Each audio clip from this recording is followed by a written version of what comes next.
So, the United States government isn't run by the people as we'd like to think it is. It's actually being run by the ones who profit from endless conflicts. It doesn't matter who's in office, and it never really has. The military budget keeps on growing, foreign wars keep getting manufactured, and peace is treated itself like a threat. And most people don't even question it at all. So let me ask you this. Do you really think your government decides when wars start, or even how much is actually spent in wars, or what direction our foreign policy even goes? Because from where I'm standing, it's the military industrial complex pulling the strings. You have the defense contractors, the lobbyists, the consultants, and their public policy research institutes, all of whom work together to keep the war machine running. This isn't just some background influence, it is the system itself. They are the ones who fund both sides, push for more spending, and profit every time a new conflict breaks out. And it's not just the United States. The same playbook is playing out across the Western world. War isn't a policy anymore. It's a business model with no off switch. Now, I do want to address how these defense lobbyists have actually taken hold of our governments, economies, and control over our foreign policy, and how it affects you, whether you realize it or not. And no, I'm not here just to rant. I'm going through the actual structure behind this system. So to really understand how deep this goes, you have to start with the obvious. Who's funding it all? Who benefits when tensions rise, when new wars pop up, or even when military budgets balloon year after year? That's where we'll start, with the military-industrial complex's grip on the economy. The military-industrial complex is no longer just a sector of the economy. It's a dominant force shaping the American government and foreign policy. In 2023, the US allocated over $842 billion just to the Pentagon, with more than half going to direct private defense contractors like Lockheed Martin, Raytheon, and Boeing. These companies don't just build weapons, they are the ones funding the public policy research institutes, influencing political campaigns, and shaping the narrative around global threats. Their profits surge during conflicts and instability, giving them a clear financial incentive to push for more war, not less. In return, they receive guaranteed contracts, often without meaningful oversight. This isn't just isolated to America. Countries like the United Kingdom, France, and Australia are experiencing the same dynamic, where arms manufacturers have become deeply embedded in the national defense policy. What gets lost in all of this is the domestic growth. While defense spending climbs every year, critical areas like healthcare, infrastructure, education,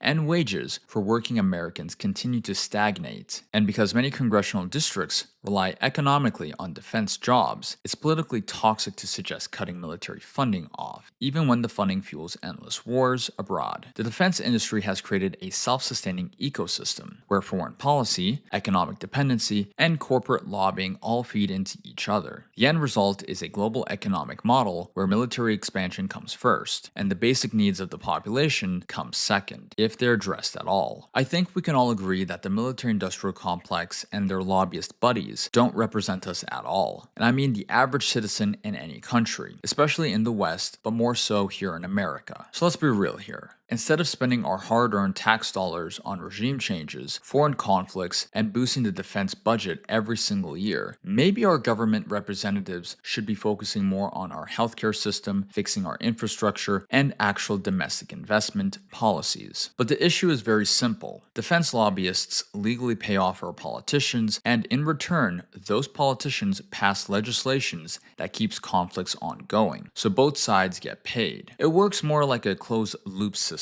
if you think about it. Public money in, private profit out. And nobody's stopping it if you really think about it. Except instead of just dollars moving around, it's people's lives being lost in the process. I've said this countless times before in my previous videos. America and other Western countries should be focusing on their own domestic issues, but they won't. Why, you might ask? Because they're obsessed with keeping this unipolar world order alive, even though it's clearly fading. And keeping that order alive takes a lot of money. I mean, a tremendous amount. And non-stop military upgrades just to maintain the illusion of that dominance. It's a whole economic cycle tied together through controlling trade routes, natural resources, weapons productions, all of which are interconnected whether you believe it or not. Even Trump himself has said he'll bring back American factories, including weapons plants, for Americans to work in those jobs. Sounds good on paper, right? But what they actually won't tell you is this: it'll take about 5 to 10 years just to catch up, while other countries like Russia have already been outproducing us and even Europe as a whole. And now, with Ukraine and Gaza both draining our resources, even the Pentagon and even Trump's own camp admitted we can't meet the demand for both conflicts. That means we need more weapon factories, which, yeah, I get it. Morally, that's dark. But when the economy is rough, people might just take those jobs just to survive. Now, my biggest concern, though, is they'll just offshore the production anyway, which, to be frank, they're already doing. And that destroys any hope of building any real domestic strength that we truly need. Meanwhile, you have places like Germany and France who talk a big game, but even they can't keep up because of their own welfare and economic policies that gutted their own ability to even make weapons they said they would produce themselves. So they will fall back on us and our own tax dollars to do the heavy lifting. Again, only for them. Anyways, it's not just going to be about the money. You could have all the defense spending in the world, but if the public had control over foreign policy, maybe some of it could actually be pulled back. The problem is, we really don't. And that's the next piece. Let's talk about how these lobbyists have sidelined the voters and legally bought influence over the elected officials. Not just here in America, but globally as well. In theory, foreign policy decisions should reflect the will of the people, but in reality, defense lobbyists play a far greater role in shaping America's global agenda than most voters ever realize. In 2022, the US defense industry spent over $27 million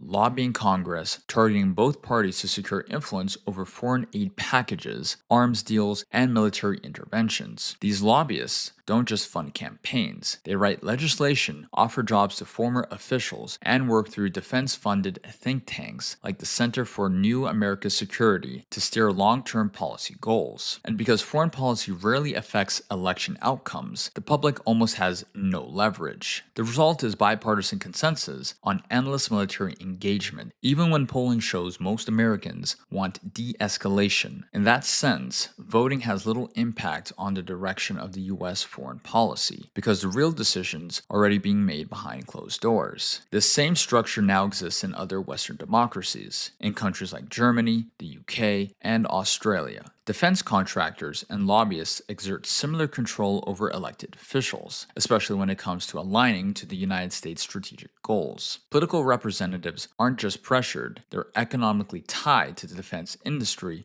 through campaign donations, job creation in defense-heavy districts, or post-retirement consulting positions. Even this level of access and financial dependency exists. It's fair to ask whether the governments are truly making decisions in the public's interest, or simply serving the corporate agenda. And while the military-industrial complex isn't the only force shaping our policy, it's one of the most powerful and least accountable. Oh boy, I got a lot to say about this. A lot. Trust me. So I'm just gonna say it. We don't live in a system that actually represents the public anymore, no matter how democratic it's supposed to be, as many people like to believe we do. Because when you have the military-industrial complex, wait, no, scratch that. When you have defense contractors and lobbyists who can legally funnel money into the campaigns of the very people who are supposed to represent us. Yeah, you heard that right. The politicians we voted for to represent us, not them. Then it really makes you wonder if the system was ever meant to work for the regular people at all. Like seriously, why bother participating in the so-called democratic process when the whole thing is fueled by massive legal campaign donations and lobbying power? Maybe not so much on the local level, but on the national and federal level. Oh, and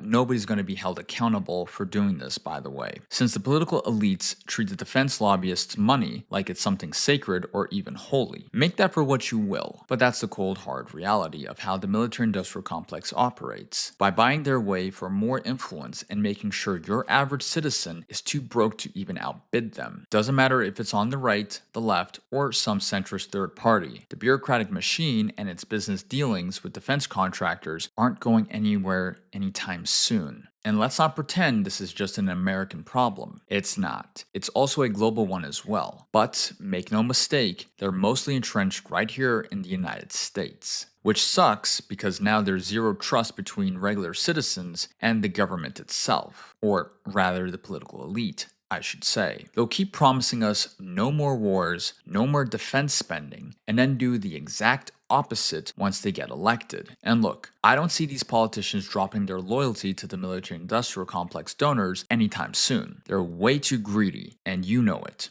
Just look at the last few years ever since the war in Ukraine kicked off. More Western leaders and more talking heads all parroting the same script. For more war, more spending, more profits, even while people are sick of it, which just proves my argument. And once you understand how these lobbyists influence the system, then you have to ask, what are they using that power for? The answer is very simple: to create and sustain conflict. Not to protect peace, not to defend human rights, but to generate profit, regardless of how many people die. That's the part they never want you to see, nor even tell you. The modern military-industrial complex thrives on one thing above all else: conflicts. And not just any conflicts, prolonged, resource-draining wars that guaranteed continuous demand for weapons, logistics, and reconstruction. Take, for example, the Iraq war cost, which was over $2 trillion and lasted nearly 2 decades, but it created massive profits for defense firms like Halliburton and Raytheon. The current war in Ukraine has followed a similar pattern, with the United States sending over $50 billion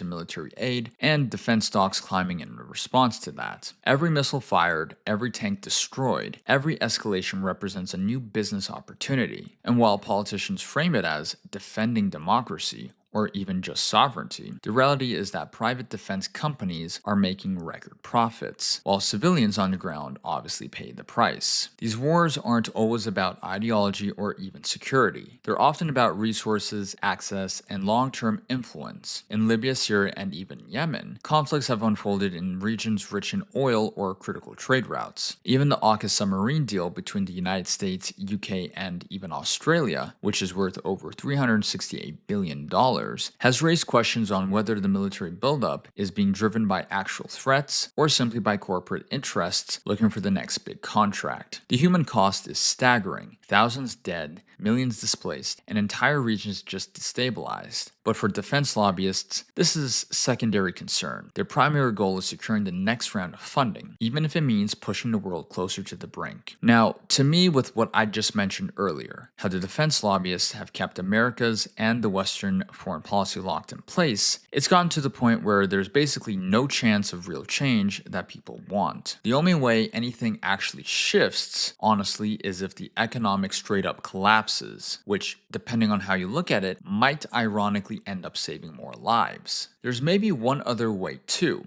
and we kind of saw a glimpse of that during Trump's ongoing presidency. He was doing everything he could to avoid going to war with Iran, even though he still did some small limited strikes inside of Iran. But if it escalated, people would have rebelled. There would have been real resistance to a draft or another regime change war, and that might have kept the politicians in check, at least for a bit, I think. But seriously, with how deep this actually runs, don't expect any wars to stop anytime soon, because war isn't what it used to be. It's not tribe versus tribe anymore. It's all manufactured now. It's just a big business model, to put it simply. And for the people who don't have to live through it, but are just numb to it, they might disagree, but they got no power to actually change it. Though, I will say, it's good to see more people finally speaking out and holding the politicians accountable for their foreign policy failures. Even though it won't change their minds, the pressure still matters, even if it is a little. But we still gotta keep raising our voices to be loud enough that they will have to respond, or at least show their cowardice when they avoid answering those specific questions. Because if we don't, then yeah, we're clearly inching closer to a large-scale conflict no one's prepared for, and nobody wins if that actually happens. As a final note on all this, I want to be clear with you all. The military-industrial complex, for all intents and purposes, has embedded itself so deep into our government, it's basically untouchable. And it's not just ours, but a lot of other ones as well, as I'm sure most of you already know. They're one of the few groups, in my opinion, that should have absolutely no influence in our politics. And I think most of you would agree on that. When you really take a deeper look on how we actually got here, it's very clear. Unchecked capitalism mixed with privatizing the military, and that's what did it. Let's also be honest here. That's not what the founding fathers would have wanted for America to conduct its foreign affairs. Not even close. You even have one of our own presidents who even warned us about this all the way back in the 1950s. And he was right. and his name is Dwight Eisenhower. In his own words, he said, "In the councils of government, we must guard against the acquisition of unwarranted influence, whether sought or unsought by the military industrial complex. The potential for disastrous rise of misplaced power exists and will persist." And he wasn't wrong. Just take a look at where we are currently. Now, I do have one last thing I want to leave you with about why the military industrial complex owns us, or more accurately, owns the government, but you get what I mean. And at the end of the day, that's really all what it comes down to. Politicians lie, soldiers die, mothers cry, and for those who know, well, we just sigh. I do wonder though, how much of this do regular people in America or just in other Western countries even know or even want to know about this type of influence in our governments? Oh, I almost forgot. I do respect America, and as an American citizen, the Constitution, but we still need to call out just how deeply the military-industrial complex is embedded in our political system, and to remind our politicians to focus on the home front, not abroad. Anyways, guys, if you enjoyed the video, please drop a like, hit the subscribe button, hit also the notification bell, and I'll see you in the next video. I greatly appreciate it. Have a great day, guys.